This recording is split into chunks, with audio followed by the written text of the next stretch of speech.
जय श्री राम दोस्तों, आप सभी का फिर से स्वागत है एक और नई कथा के साथ। और मैं भगवान से प्रार्थना करता हूं कि आप और आपका परिवार हमेशा स्वस्थ रहे, मस्त रहे। तो दोस्तों, कथा को शुरू करने से पहले आपने मेरे चैनल को अभी तक सब्सक्राइब नहीं किया हो तो इसे सब्सक्राइब कर लें, लाइक करें, कमेंट्स में जय श्री राम लिखें। तो आज की कथा है, त्रिदेव में सबसे सर्वश्रेष्ठ कौन है। महर्षि भृगु ब्रह्मा जी के मानस पुत्र थे। उनकी पत्नी का नाम ख्याति था, जो दक्ष की पुत्री थी। महर्षि भृगु सप्तऋषि मंडल के एक ऋषि हैं। सावन और भाद्रपद में वे भगवान सूर्य के रथ पर सवार रहते हैं। एक बार की बात है, सरस्वती नदी के तट पर ऋषि मुनि एकत्रित होकर इस विषय पर चर्चा कर रहे थे कि ब्रह्मा जी, शिव जी और श्री विष्णु जी में सबसे बड़े और श्रेष्ठ कौन हैं। इसका कोई निष्कर्ष न निकलता देख उन्होंने त्रिदेवों की परीक्षा लेने का निश्चय किया और ब्रह्मा जी के मानस पुत्र महर्षि भृगु को इस कार्य के लिए नियुक्त किया। महर्षि भृगु सर्वप्रथम ब्रह्मा जी के पास गए।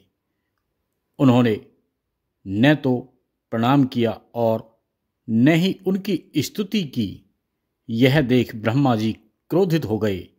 क्रोध की अधिकता से उनका मुख लाल हो गया, आंखों के अंगारे दहकने लगे। लेकिन फिर ये सोचकर कि ये उनके पुत्र हैं, उन्होंने हृदय में उठे क्रोध के आवेग को विवेक बुद्धि में दबा लिया। वहां से महर्षि भृगु कैलाश गए। देवादिदेव भगवान महादेव ने देखा कि भृगु आ रहे हैं तो वे प्रसन्न होकर अपने आसन से उठे और उनका आलिंगन करने के लिए भुजाएं फैला दी।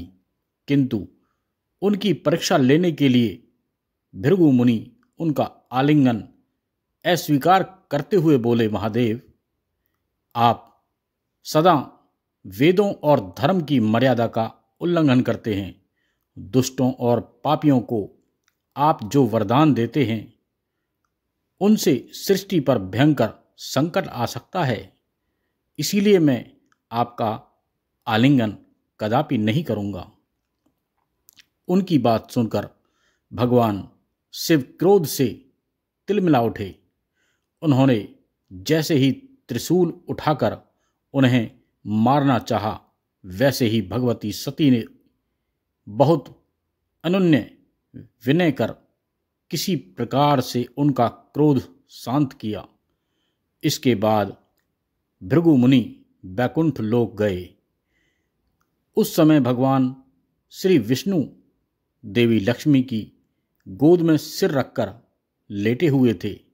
भृगु ने जाते ही उनके वक्ष पर एक तेज लात मारी। भक्त वत्सल्य भगवान विष्णु शीघ्र ही अपने आसन से उठ खड़े हुए और उन्हें प्रणाम करके उनके चरण सहलाते हुए बोले, भगवान, आपके पैर पर चोट तो नहीं लगी? कृपया इस आसन पर विश्राम कीजिए। भगवान, मुझे आपके शुभ आगमन का ज्ञान न था, इसीलिए मैं आपका स्वागत नहीं कर सका। आपके चरणों का स्पर्श तीर्थों को पवित्र करने वाला है।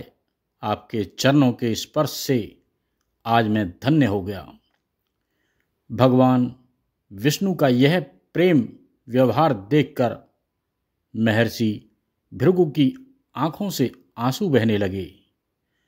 उसके बाद वे ऋषि मुनियों के पास लौट आए और ब्रह्मा जी, शिव जी और श्री विष्णु जी के यहाँ के सभी अनुभव विस्तार से कह बताया। उनके अनुभव सुनकर सभी ऋषि मुनि बड़े हैरान हुए और उनके सभी संदेह दूर हो गए। तभी से वे भगवान विष्णु को सर्वश्रेष्ठ मानकर उनकी पूजा अर्चना करने लगे। वास्तव में उन ऋषियों ने, मुनियों ने अपने लिए नहीं बल्कि मनुष्यों के संदेहों को मिटाने के लिए ही ऐसी लीलाएं रची थी। तो दोस्तों, आपको ये कथा अच्छी लगी हो, पसंद आई हो, तो इसे ज़्यादा से ज़्यादा अपने सभी सनातन प्रेमियों को शेयर करें, लाइक करें, कमेंट्स में जय श्री राम लिखें।